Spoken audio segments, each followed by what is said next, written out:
The death followed him like a shadow that couldn't be shaken. Marcus then had long since stopped trying. He stood at the edge of the decontamination bay on Deck 7, watching his hazmat team move through what remained of the cargo hold. White suits, blue seals, the slow, practiced movements of people who knew that haste was how you died in this work, that the urgency was always real and the rush was always wrong, and that holding both of those truths simultaneously without going mad was the actual job. He had trained all 6 of them. He knew their body language better than their faces, which he could barely see behind the reflective visors. Olsen moved with his left shoulder slightly forward. He'd been doing it since the shoulder injury on the Callaway Station job 3 years ago and had never quite corrected it. Priya checked the left wall seal first and the right second, always in every room, a habit from her training rotation. Martinez moved fastest, then slowed himself down by an act of visible will, which meant he was the one Marcus watched most closely. He had been watching people slow themselves down by force of will for 11 years. It was one of the things this job taught you. The body wanted urgency. The body wanted to move fast toward a person in trouble, to act, to fix, to intervene. The training was mostly the work of teaching your body that its instincts, however good, were the thing that got you killed in a containment environment. That the patient, methodical approach was the fast approach. That stopping to check was stopping to survive. He had learned this lesson the hard way. He had learned it in a way that you didn't forget, that you couldn't forget, that you woke up some nights still carrying the specific quality of that particular knowledge, the weight of it unchanged from the moment it had first arrived. Waystation Kerrigan sat at the outer edge of the contested border systems. Not a military installation, though the sovereignty patrols that came through treated it as though it were, and not quite a commercial hub, though the freight lanes that converged on its docking rings carried more tonnage per standard month than most inter-system stations 3 times its size. It was the kind of place that existed because the universe was full of things that needed to go somewhere, and this was the somewhere that was closest to a great many places at once. It was, Marcus had thought more than once, the right place for a man in his particular situation. Big enough to matter, far enough out that the bureaucracy had to work to reach him. Busy enough that there was always something to do, and something to do was the thing that kept the waves manageable. The Hegemony freighter had docked 3 hours ago, limping through the outer gate with its transponder cycling a soft distress code. Routine. A chemical irregularity in the pressurized cargo bays, a minor seal breach, a request for human hazmat consultation because the Hegemony's own containment specialists were 7 standard hours out and a minor seal breach was manageable. Routine, on every surface. The kind of routine Marcus had been doing for 11 years. He found the thing that wasn't routine on the 3rd atmospheric scan. The compound registered as a Class 7 neuroreactive inhibitor. That was the technical designation, and it was accurate as far as technical designations went, but it missed the part that mattered, the way technical designations often did. The part that mattered was this. A Class 7 neuroreactive inhibitor was a contact pathogen. It metabolized inside a host organism without harming the host, nested in the skin's outermost biological layer, inert to the carrier, entirely invisible to anyone looking at the carrier from the outside. But on contact with any other carbon-based biology, a handshake, a shoulder touch, a child running into a parent's arms, it transferred with 100% efficiency and killed within the hour, every time without variation, without mercy, without any awareness on the carrier's part that anything was happening at all. You didn't feel it. You didn't know. You just walked through the world leaving the dead behind you like a man dragging a chain he couldn't see. Marcus had seen it once before. He had been the man dragging the chain. He set his diagnostic slate down on the equipment rack and pressed both hands flat against the cold metal surface until the trembling stopped. He had a standard protocol for moments like this: breathe, count to 4, let the wave pass, and he had been practicing it for 11 years until it had become as automatic as checking his suit seals. The wave passed. The wave always passed now. He picked up his slate and walked back towards secondary intake. His earpiece crackled. Dr. Venn, Commander Aisha Roll, Station Security Chief. Compact, efficient, relentlessly unimpressible. In 11 months of working with her, Marcus had seen her startled once, and that had involved a structural failure and a pressurized water main. We have a situation in secondary intake. I'm aware of the atmospheric readings, Marcus said. Not the readings. A person. The freighter's manifest listed 41 hegemony passengers. We counted 40 through primary processing.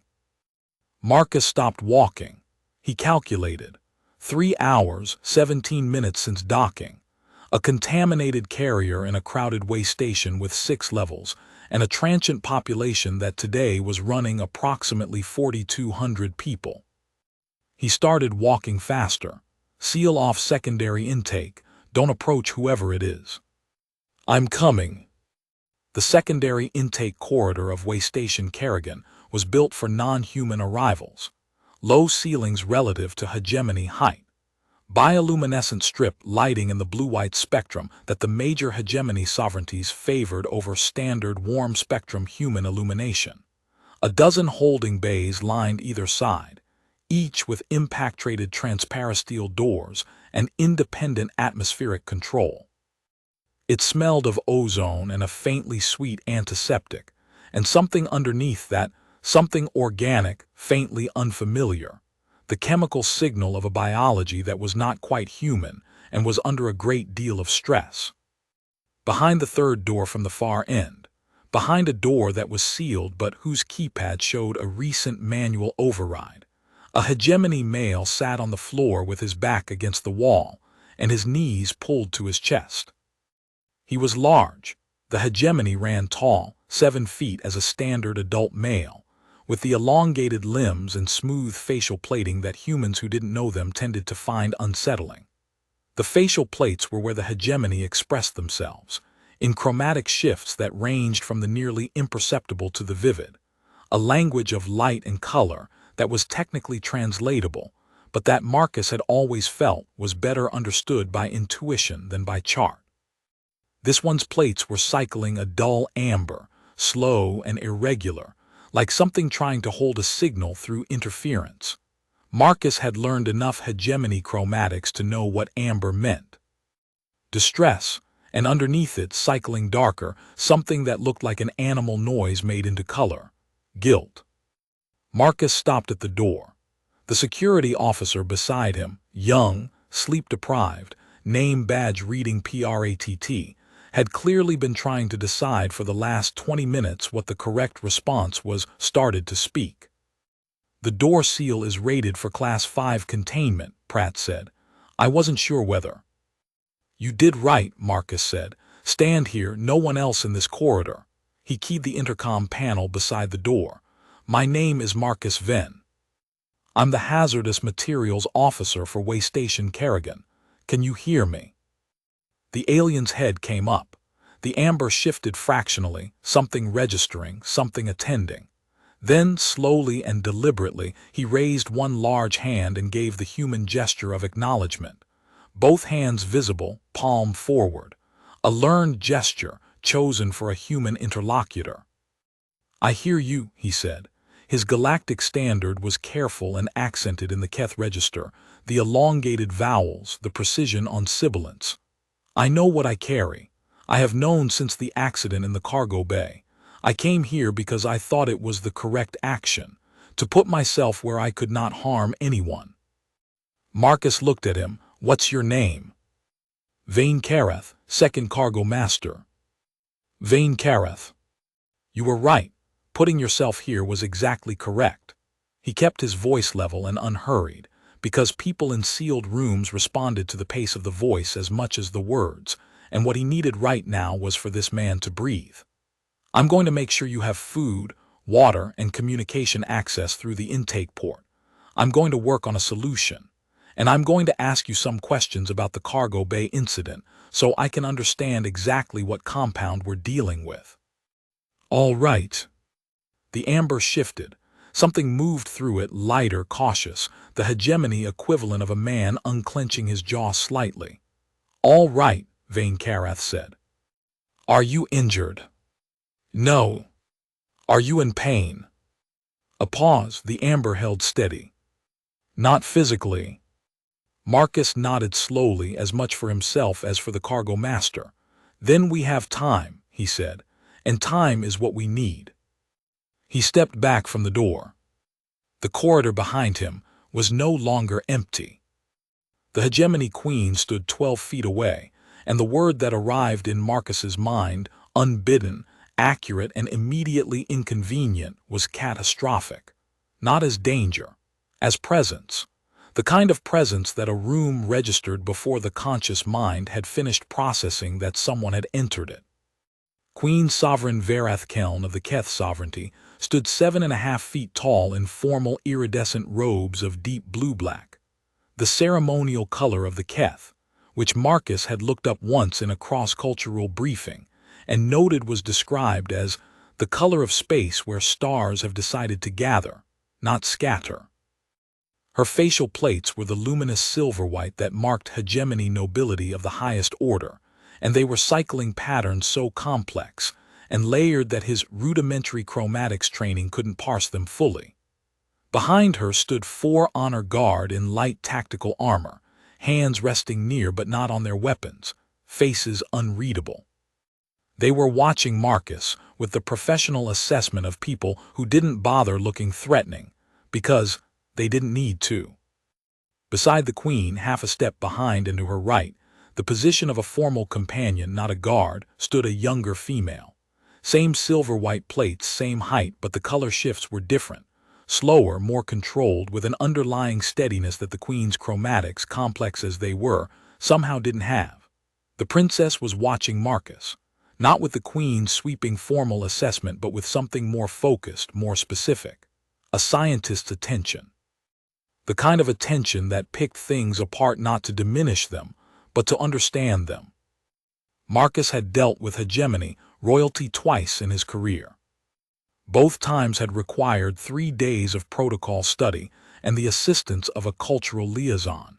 He had not had either today. He gave the formal hegemony salute, both hands open, palms outward, arms slightly extended, and was moderately confident he had the angle right.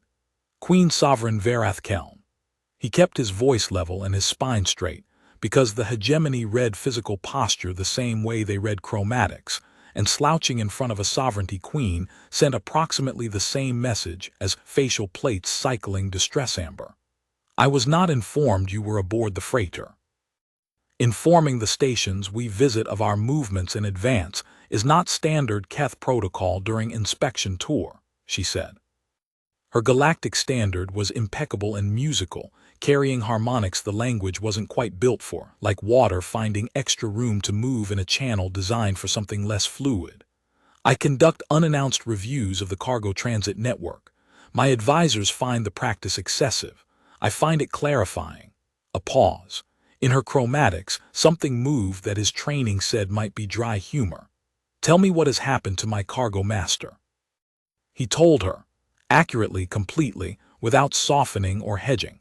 He had learned early in his career that the people who most needed to understand a crisis were the people you were most tempted to soften bad news for, and that softening bad news for them was a form of cowardice dressed as kindness. She listened without interrupting. High hegemony interrupted constantly as a sign of engagement. The silence meant she was allocating full processing, which was its own kind of signal. When he finished, she was still for a moment. "You are the station's hazardous materials specialist," she said. "Yes." "You have dealt with contact-active compounds before, personally."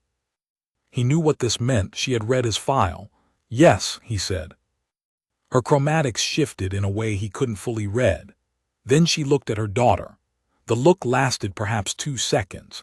In those 2 seconds, a conversation occurred faster than words, richer than translation, entirely in color and the quality of stillness, that Marcus could not follow but that he was certain was substantive. You will have full access to the Hegemony Cargo Manifest, the complete chemical inventory of the affected bay, and all medical records in the Keth archive related to contact pathogen events, the Queen said, returning her attention to Marcus. Without the standard diplomatic clearance delay. Thank you, Sovereign. Save my cargo master, Dr. Venn. She said it the way people said things they intended to be remembered. He has a son aboard the station. The boy should not lose his father. She withdrew. The honor guard withdrew with her. The corridor recalibrated to something like normal. Marcus looked at the door of the containment bay, where Vane Carath was almost certainly listening to everything that had just been said. Your queen is here, Marcus said through the intercom. I heard, the cargo master said. His voice was rough. She should not be on this level. She's not anymore. She's gone back to formal quarters. He paused. She told me about your son. The amber cycled deeply. Yes, Vane Carath said very quietly. He is 12. I know, Marcus looked at his slate. We're going to work on this. I'll be back with updates. He turned and found that the princess had not left with her mother.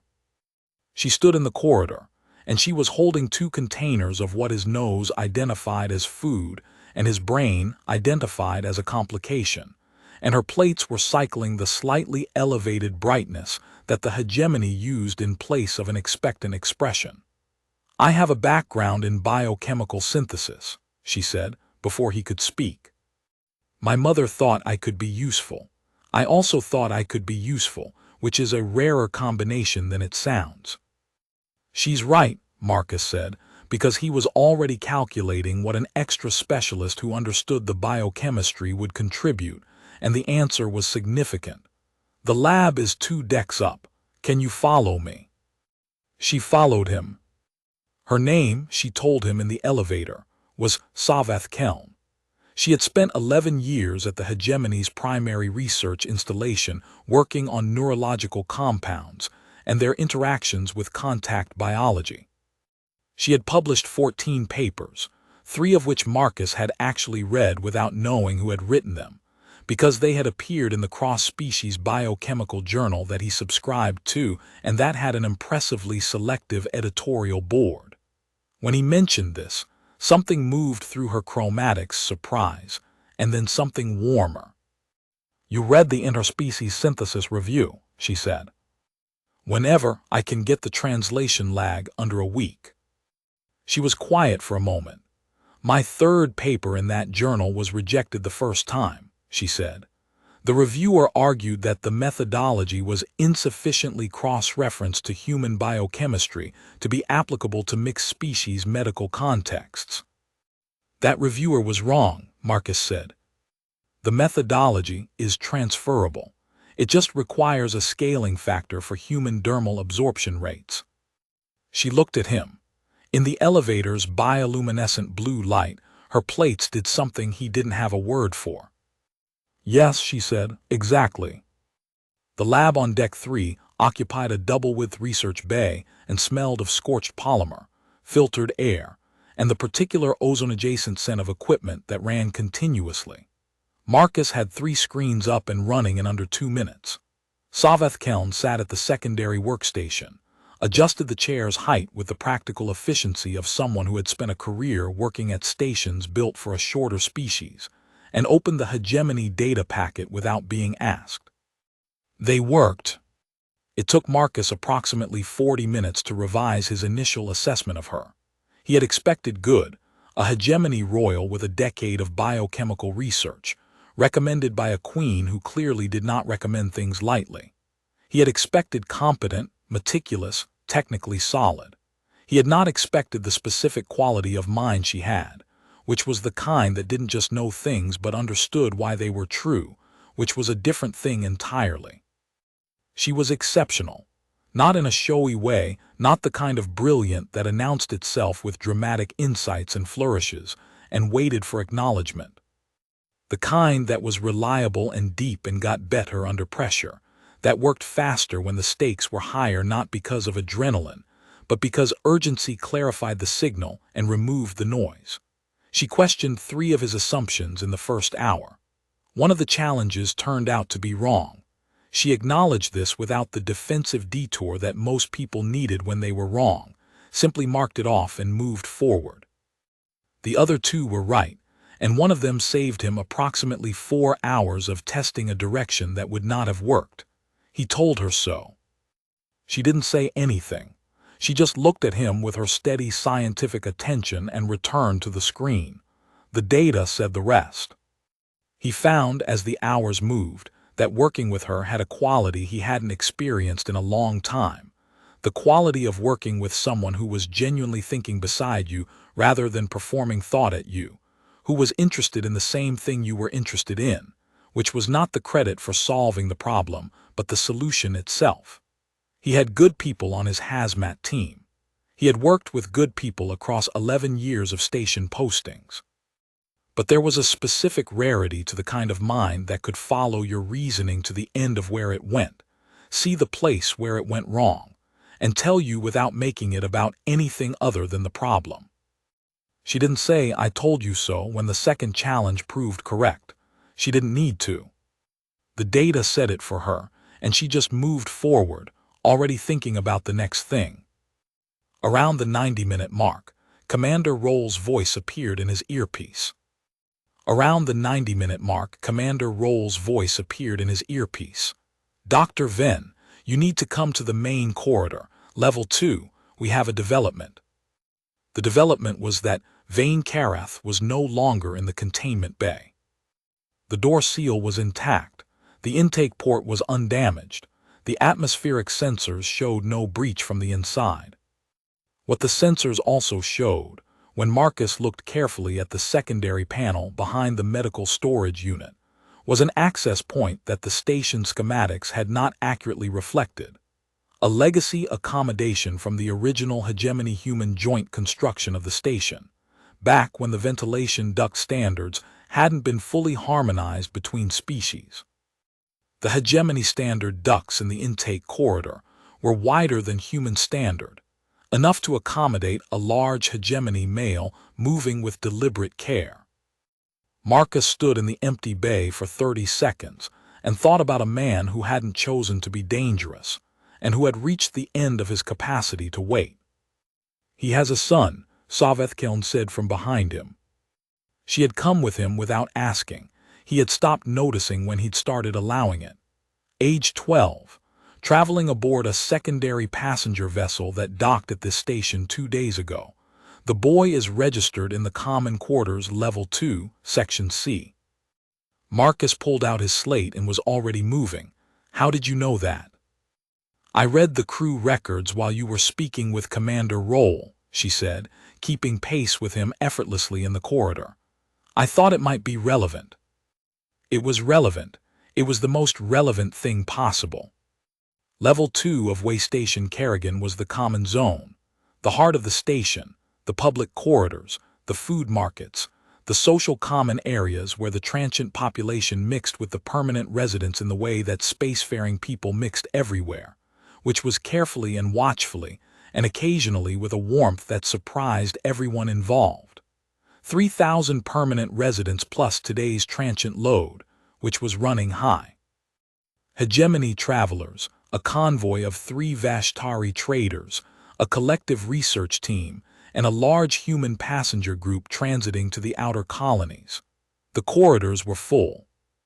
Vane Karath moved through the crowd like a slow catastrophe.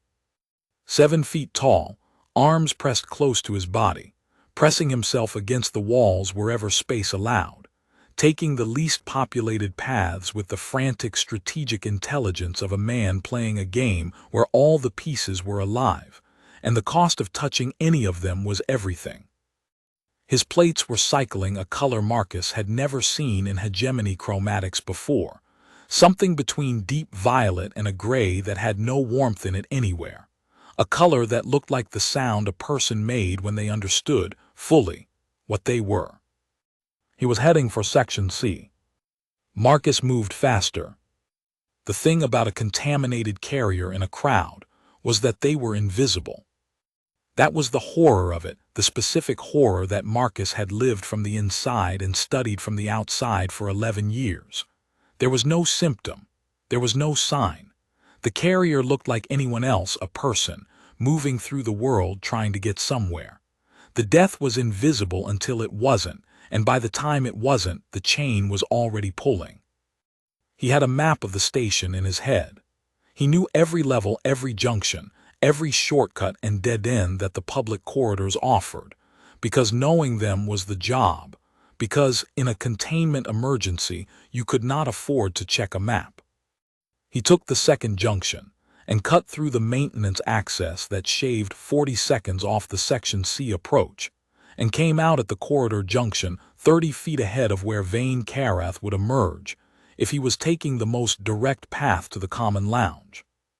He came around the junction at the entrance to Section C and saw the cargo master 20 feet ahead, one hand extended forward, plates cycling the deep violet gray. And through the doorway of the common lounge, pushing it open with both hands, came a small hegemony boy running at a dead sprint with all the fearless momentum of a 12-year-old who has just spotted his father after 2 days apart and cannot conceive of a reason to slow down. Marcus ran. "Carath!" The shout came up from somewhere below his training, below his professional composure, from the same place where he had learned 11 years ago what it cost to be too late. Loud, sharp, the kind of sound that stopped movement in its tracks, because every being in any corridor, in any culture, responded to the specific pitch of a human voice carrying that particular register of emergency. Human alarm had a sound that cut across species the same way that a scream did. Everyone stopped. Vane Carath stopped. The boy stopped. The cargo master's hand was 6 inches from his son's shoulder. 6 inches. Marcus walked forward, slowly, deliberately. Both hands open, palms out, the same gesture Vane Carath had used in the containment bay, returned now like a mirror, like a recognition. His heart was doing something structural and inadvisable inside his chest, but his face was level, and his voice, when it came, was steady. "Carath, look at me. Don't look at your son right now. Keep your eyes on me." The cargo master's gaze moved to Marcus. His plates were trembling. A physical tremor Marcus had never seen in hegemony chromatics, the equivalent of a voice breaking, of hands shaking, of the body giving up on maintaining the appearance of control because there was nothing left to maintain it with. "I only wanted to see him," Vane Carath said, "to know that he is safe. I did not intend to." "I know," Marcus said. "I know exactly what you intended. You wanted to see your son, I know." He kept walking, kept his voice low and level until he was close enough to speak without projecting. Around them, the corridor had gone silent in that specific way of crowds witnessing something they don't fully understand but that they know matters. "Listen to me. I understand that more than you know. I have stood exactly where you are standing right now. I know what it is to want to reach out, and I know what it costs not to. And I am telling you from 11 years of personal knowledge, that if you touch him, he dies. And you will have to live with that, and it does not get lighter. I am not going to lie to you and tell you it gets lighter.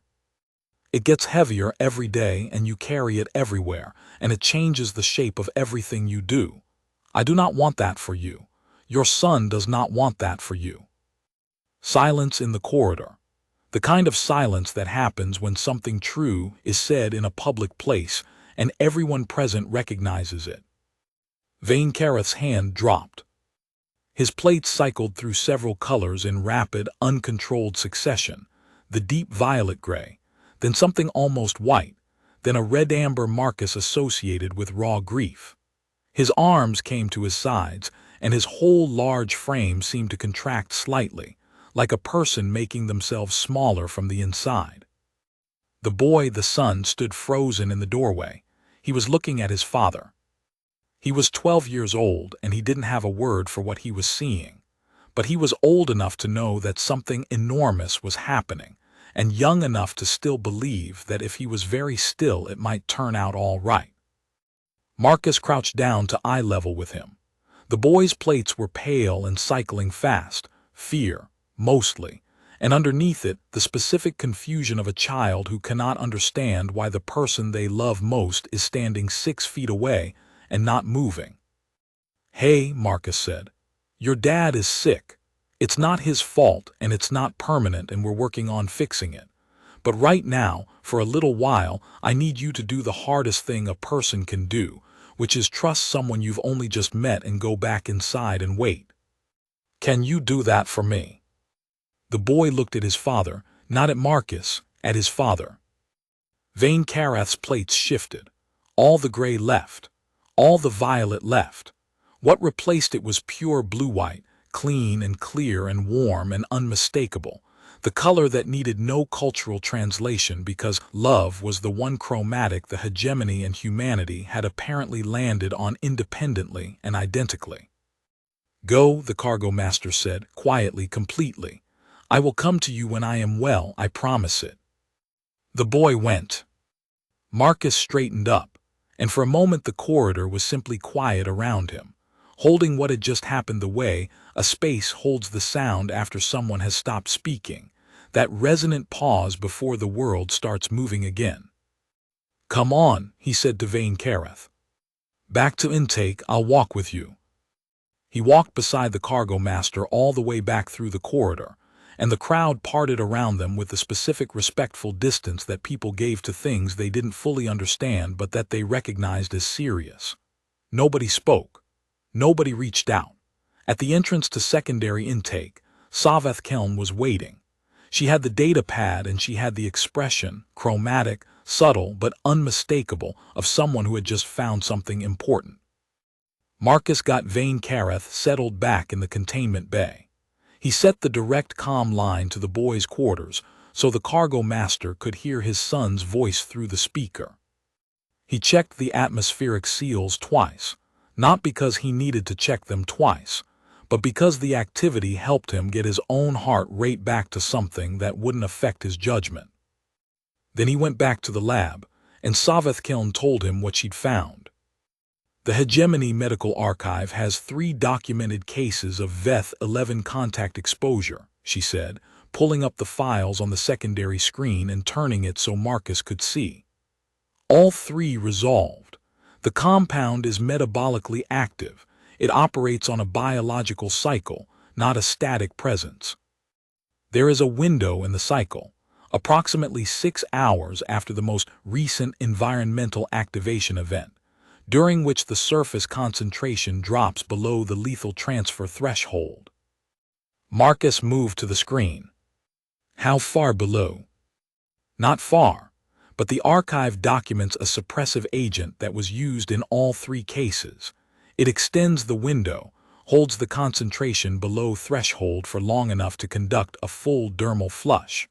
The flush clears the compound from the outermost biological layer completely. Permanent resolution in all 3 documented cases. What's the suppressive agent? She named it, the systematic chemical designation. Marcus went to the storage rack before she finished saying it, because he had already calculated the probability that a hazmat lab at a major way station would carry the compound as part of its standard inventory, and the probability was high. He found it on the 3rd shelf. The concentration was wrong. Standard inventory concentration was designed for surface sterilization, not biological application, and the dosing mathematics for converting it to a transdermal suppressive were not simple. He pulled up the formula on the secondary screen and started working through the calculation in his head. He got a number, he checked it against the screen. He and his mental math disagreed by a factor that would have made the solution either useless or mildly harmful, depending on how you measured mildly. He used the screen's number. He always used the screen's number, because Marcus Venn had learned a very long time ago that your instincts were for sensing the problem and your instruments were for solving it, and that mixing up those 2 roles was how you made irreversible mistakes. "The cycle window," he said. "We need to know how close we are to the activation point. The exposure happened approximately 4 hours ago. That means we have approximately 2 hours to prepare the solution before the window opens, Sci-Fi said. And the window lasts 90 minutes at maximum before concentration rises again. Then we have 2 hours, Marcus said. Let's not waste them. They didn't. What followed was the kind of work that Marcus had done more times than he could count, and that never became routine. Not really, because routine was something you felt in your body, and his body was always tense during this particular kind of work. Not shaky, not impaired, just heightened, every process running slightly faster and cleaner, and with a precision that was itself a kind of response to the stakes. He had explained this once to a trainee who had asked how he stayed calm, and the trainee had been confused because Marcus didn't stay calm. He just directed the alertness somewhere useful rather than somewhere useless. The difference between panic and precision was not the absence of urgency. It was the direction you pointed it. The suppressive compound required reformulation from stock concentration to biological application grade. This was not a 15-minute process. It involved 6 sequential calibration stages, each one checked independently, each result verified against the projected outcome before moving to the next. You did not skip calibration stages on a compound going into a living person's biology. You did not take shortcuts when the alternative was repeating a mistake that couldn't be undone. Marcus had written those rules himself 11 years ago out of direct experience, and he had never broken them since. Sci-Fi worked beside him and matched his pace without any visible effort. He was beginning to understand, a very similar relationship to high-stakes precision work, not calm but channeled, the urgency folded inward and made precise. They fell into a rhythm without discussing it. He ran a calibration, she verified. She cross-referenced the archive data, he applied it to the current readings. When they disagreed on a number, they worked through it methodically until one of them showed the other why the discrepancy existed, and then they moved forward with the correct number. They didn't argue. They checked. The intercom from the containment bay stayed open. Vane Kareth didn't speak much. He had a quiet that Marcus recognized as the quiet of someone who understood that the people in the room were working, and that the most useful thing he could do was not interrupt the work. Once, around 2300, he asked how it was going, and Marcus told him, concisely and accurately, because he believed that people deserved to know what was happening to them, and because Vane Kareth had earned honesty. Once, much later, he said the boy was awake on the direct comm line, and that they had been talking. He said this as though it might be too much information to share, and Marcus said that he was glad and meant it. Commander Roll came down at midnight with coffee and an expression that said she had personally resolved the corridor incident, would have formal paperwork about it in the morning, and had chosen to bring coffee rather than lead with the paperwork. She set it on the equipment rack. She looked at Marcus with the particular look she used when something had been handled well under impossible circumstances, and she was going to let that remain unspoken because saying it would embarrass everyone. Then she left. Sci-Fi looked at the coffee. "What does it taste like?" she asked. "Like something that was originally meant to be pleasant and became essential," Marcus said. She considered this with the seriousness she brought to things worth considering seriously. "I'll try a small amount." He poured her a small amount. She held the container and looked at it with the same focused attention she brought to the chemical work, then tasted it carefully. Her plates did something complicated, a rapid cycle through several colors that he couldn't fully parse, but that collectively communicated the sensation of encountering something that didn't match any existing category. "It tastes like something that is simultaneously too much and not enough," she said. "That's the most accurate description I've ever heard," Marcus said. "Most people who drink it regularly have stopped noticing both of those things." "Does that happen with other things?" she asked. "The noticing stops." He thought about it. "Sometimes," he said. "The things that matter you keep noticing, the rest fades." She looked at him over the coffee container. How do you tell the difference in advance? He didn't have an answer for that. He said so. She accepted this with a small chromatic shift that he interpreted as appreciating the honesty of admitting the limit of what you knew, and they went back to the calibration. Around 200, in the middle of a silence that had moved past comfortable into something more settled, something that felt like a territory rather than just an absence of noise, she said, "Why this work? You could have left the field. After what happened." Marcus was quiet for a moment. He was working on the dosage calibration, and he finished the calculation before he answered, not because he needed the extra time, but because the question deserved an answer he'd actually thought through. "Because I know what it feels like to be on the other side of that door," he said. "Not as theory, not from reading case files. I know what it is to sit in that room and know that you're dangerous and not be able to undo it. And the person who came and stood outside my door didn't come to contain me, didn't come to manage me, came and spoke to me like I was still a person who mattered." He checked the reading on the calibration screen. "I stayed in this field because that person saved my life by doing that, and because I thought someone should do it for the next person. And the next." She was quiet.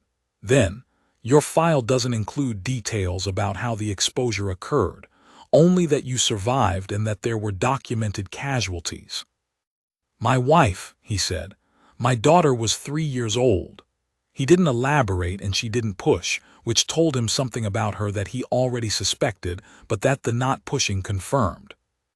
"And yet you are here," she said, "not as observation, as something that meant more than observation." "Someone had to be," he said, "someone who understood it from the inside." There was a long pause. In it, the lab hummed its standard hum, equipment cycling, atmospheric systems maintaining, the deep background sound of a station that never fully slept. "You are not what I expected," she said finally. "What did you expect?" "I have dealt with human specialists in formal capacity before. They were," she considered. "They were often very good at their technical work, and very concerned with demonstrating that they were good at their technical work, and somewhat less interested in the person inside the problem than the problem itself." A pause. "You speak to Vane Karath as though he is the point, not the compound." "He is the point," Marcus said. "The compound is just the obstacle." She looked at him. In the low blue light of the lab, her plates were doing something he had been watching all night, without letting himself look at too directly. A steady warmth underneath the professional surface, something that ran below the work like a current below ice, visible at the edges if you chose to look. He chose not to look. There was work to do. The solution was ready at 6:20. The application was another 2 hours, careful, precise, mediated through the containment bay's medical interface, conducted by Marcus in a full sealed suit with Savath Keln monitoring atmospheric readings from the exterior panel. The actual chemistry of the flush was elegant in the way that things designed to solve very specific problems were elegant. Not complex, exactly, but precise. Each step dependent on the previous one. No room for improvisation in the middle. Vane Karath held still throughout. The quality of his stillness, the way it was willed, sustained, an act of ongoing choice rather than a physical condition, was something Marcus had seen before. In himself, once. In the 3 other contaminated cases he had worked over 11 years, it was the stillness of someone who had decided completely to trust, and was holding that decision by force of will against everything the body wanted to do, which was move, which was reach out, which was make contact and stop being alone.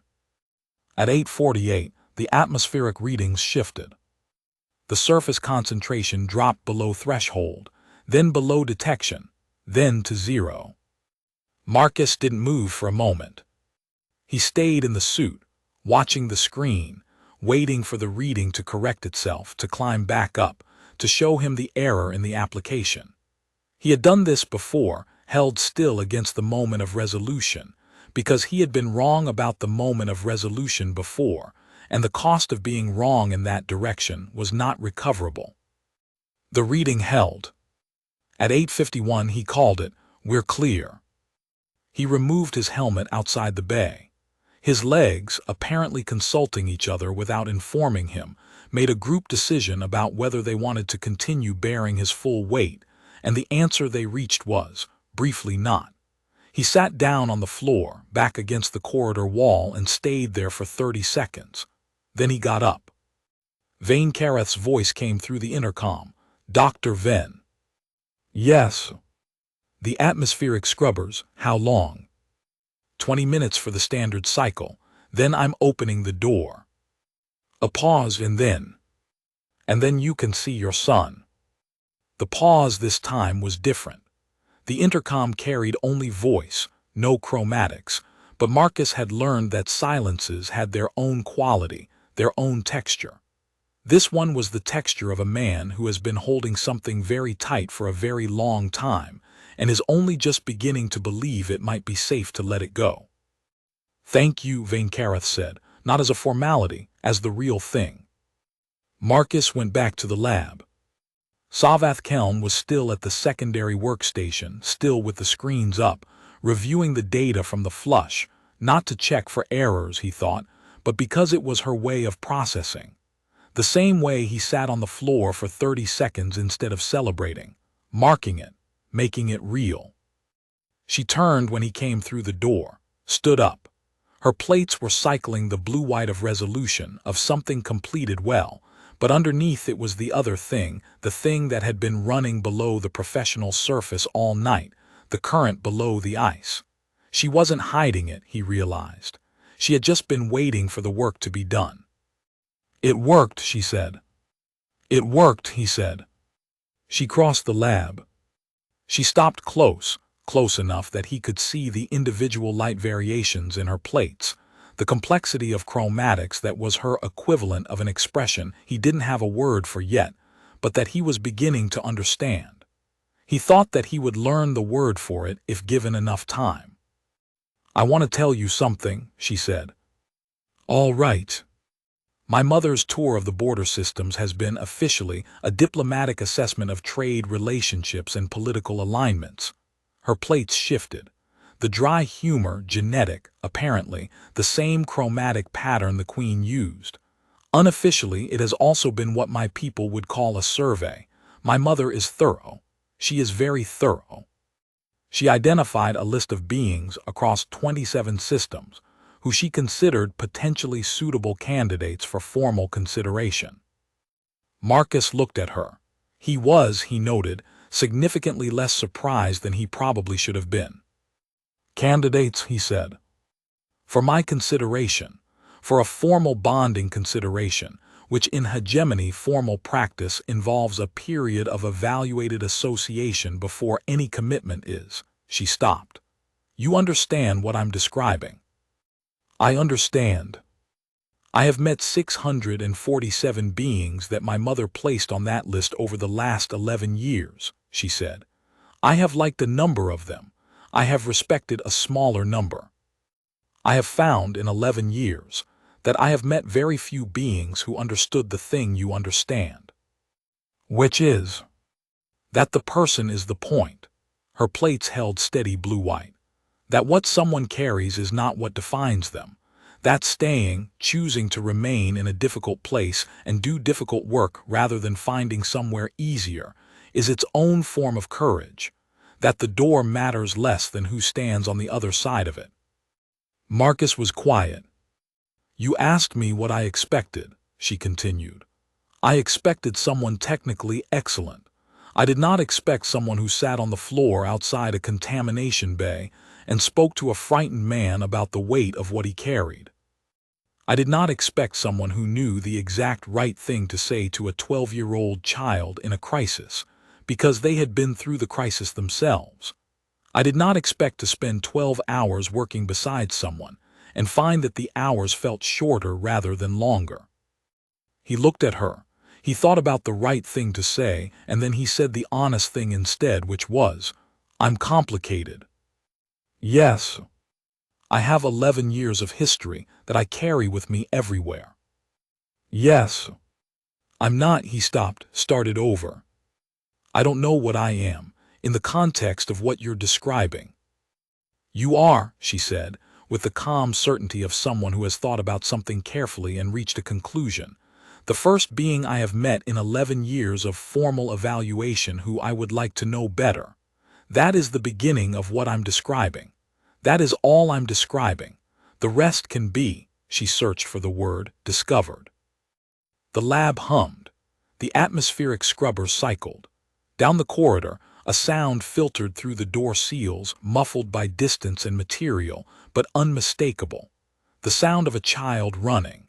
And then the sound of a very large alien going to his knees to meet a 12-year-old at the right height, and the sound of an embrace that had been 11 hours in the making. Marcus listened to it. Then he said, "The incident report is going to take about 4 hours." "Yes," she said. "And there's going to be an investigation into the cargo seal failure, which is separate from the medical report and involves a different department, and that will." Marcus. He stopped. "The investigation," she said, "can wait as long as it needs to wait." She didn't say anything else. She didn't need to. Her plate said the rest, warm and steady and unrushed, the color of something that had decided it was going to be patient because it was going to be worth waiting for. He looked at the screen. He looked at her. He thought about a thing his former mentor had told him once, on the other side of a door very much like the one Vane Kareth had been sitting behind, told him in the flat, practical voice of someone who was done with beautiful language about grief and just wanted to say something true. She had said, "You are allowed to come back. You just have to choose it." He had been choosing it for 11 years.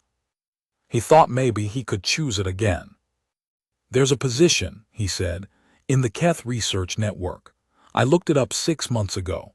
It involves cross-species contact pathogen research at a border station. I didn't apply because I wasn't sure I know about it," she said.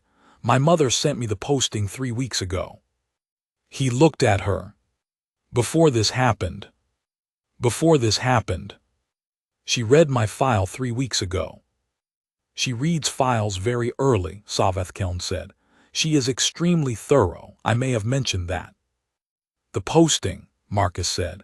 "It would involve working with a hegemony biochemical specialist." "Yes. On a permanent basis."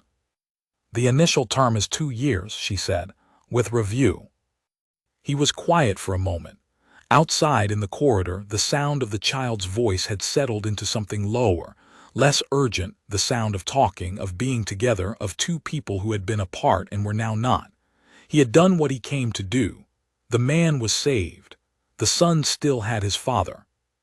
The weight that he had been carrying since the 3rd atmospheric scan, since the moment he had seen the compound designation and felt the particular quality of recognition that only came from personal experience, had shifted. Not gone. Shifted. The weight never went. It just found a different place to sit. "The incident report," he said again. "Yes. I want to get it right." He moved to the workstation. "Will you go over the chemical documentation with me? The section on the suppressive agent concentration is going to need both of our signatures for it to be a complete record." She moved to stand beside him at the screen. "Of course," she said. They worked. The Queen found them there an hour and 40 minutes later, still at the workstation, still genuinely working. Because the report was complex, and because neither of them was capable of pretending to work when there was actual work to be done, and because the fact that they were standing shoulder to shoulder in a manner that had become somewhat closer than strictly necessary for reading the same screen was simply a thing that had happened, and that neither of them was commenting on. The Queen stood in the doorway, and her chromatics did something that Marcus, who was now considerably better at reading them than he had been 18 hours ago, could parse.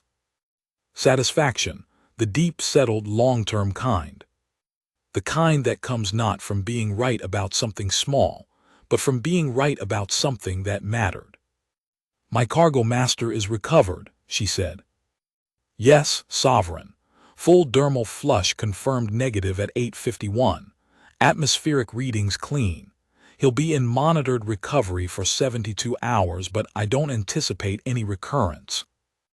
Good. She looked at her daughter, a look that traveled in chromatics fast and layered.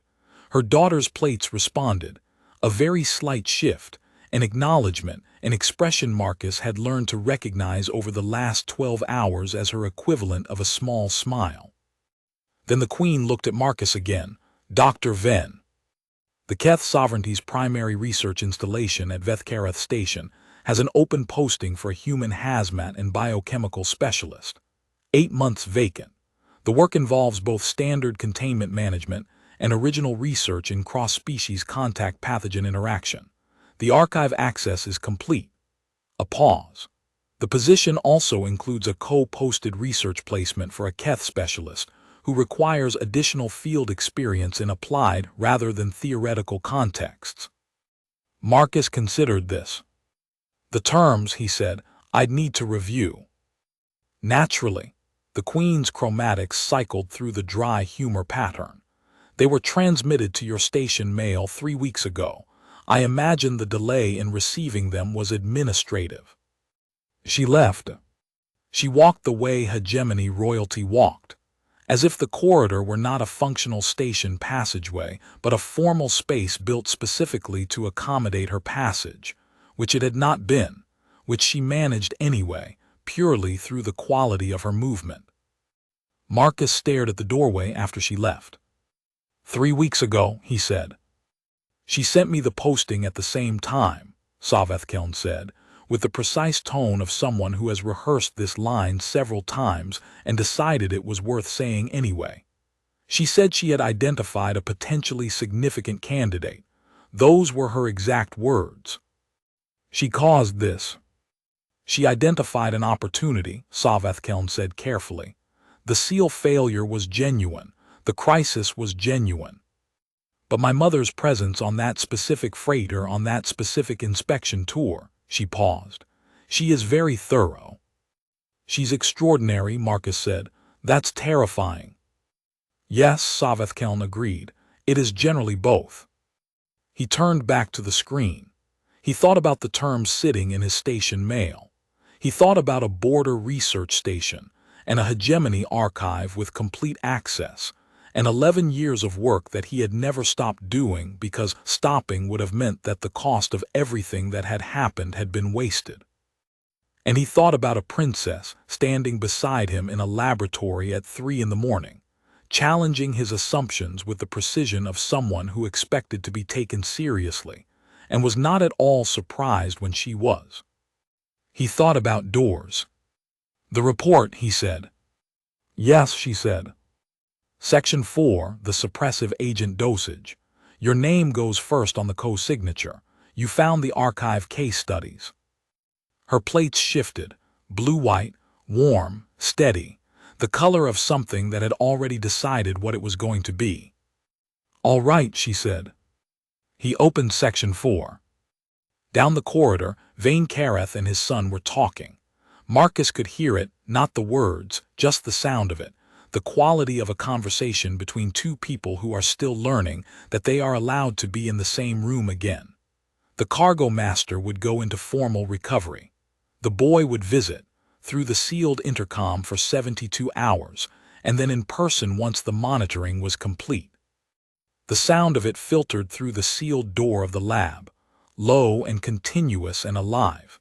And Marcus wrote the incident report and Savethkeln reviewed the chemical documentation, and the lab hummed around them with the sound of the station doing what stations did, which was continue, regardless of what had happened in it. He had been the contaminated man once. He had sat on the floor of a sealed room and waited to find out if there was a way back. He had come back. He had spent 11 years making sure other people could come back too. And he thought, without drama, without announcement, simply as a fact, the way he had learned to hold facts over 11 years of practice, that he was allowed to come back again. He thought about the Queen's file, sitting in his station mail for 3 weeks. He thought about a woman conducting an inspection tour of the border systems, with one eye on the freight lanes and one eye on a list of 27 potential candidates for her daughter's consideration, and about the kind of mind required to identify him as potentially significant from 3 weeks' distance and a personnel file. He thought about the hegemony concept of thoroughness, and decided that the Queen had given that word a new dimension entirely. He thought about the posting, the border station, the complete archive access. 2 years with review, which in diplomatic language meant that the review was a formality, and the question was whether both parties chose to continue, which was a different thing from an exit clause, and both parties knew it.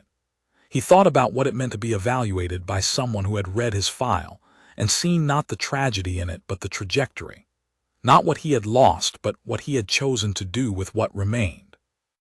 He had been defined by the accident for so long that he had almost stopped noticing that he was also defined by everything that came after it. A princess in a laboratory at 3 in the morning had reminded him of that, not by saying so, by simply treating him as a person in full. He thought about what Savathkeln had said, the most important thing, and he thought she was right. And he thought that the fact that she was right and knew it and had still been looking for someone who also knew it said something about what 11 years of formal evaluation had been like for her. And he was, quietly, sorry for that, and glad that it had ended here. He thought about a 12-year-old boy who had run down a corridor without fear because he didn't know there was anything to be afraid of, and about a father who had stopped himself from reaching out, not because he didn't want to, but because he loved his son more than he wanted to touch him. Marcus knew that feeling. He knew what it cost. He knew what it meant, to love something enough to hold yourself away from it until you were safe to approach. He was safe to approach. He had been for a long time. He was only just deciding to act on it. Different room, different door. Same choice. He chose it. The incident report had 112 sections. Marcus Venn filled out all of them with the same methodical care he brought to everything, beginning at the beginning, ending at the end, checking the numbers twice before signing. Savathkeln sat beside him at the secondary workstation, filling out the hegemony parallel documentation in her own system, and when they reached the joint section that required both their signatures, she signed first and left a space for his, and he signed second, and the document was complete. When it was done, he sat back in his chair, and she sat back in hers, and the lab was quiet around them with the good quiet of finished work. Outside, Vane Kareth and his son were still talking. The station's standard day cycle was beginning its morning shift, the lighting warming by 3 degrees, the environmental systems adjusting for the coming peak activity hours. Somewhere in the station, the day crew was coming online and the night crew was signing off, and Way Station Kerrigan was doing what it always did, which was continue. He opened his station mail, he found the terms, he read them. They were reasonable, more than reasonable. They were, in fact, exactly what someone with his file would have designed if they had been designing terms for someone with his file, which he strongly suspected was not a coincidence. He looked at the application field. He filled it out. He sent it. The confirmation came back in 11 seconds, which was faster than any diplomatic document had ever moved in his experience, and which meant that on the other end of the network, in formal quarters on the 4th level of Way Station Kerrigan, a queen sovereign of the Keth hegemony was monitoring her administrative mail with the personal attention of someone who had been waiting for a specific notification. He closed the screen. Savathkeln, who had been looking at her own screen and was almost certainly not watching his in her peripheral vision, said, "The atmospheric data from the flush cycle, I think it's worth publishing. The dosage calibration method has applications beyond this specific compound class." "Agreed," Marcus said. "Do you want to draft it or should I?" She looked at him. Her plates were steady blue-white, warm, unhurried, the color of something that had made its decision and was at peace with it. "We should draft it together," she said. He nodded. He opened a new document. He began at the beginning.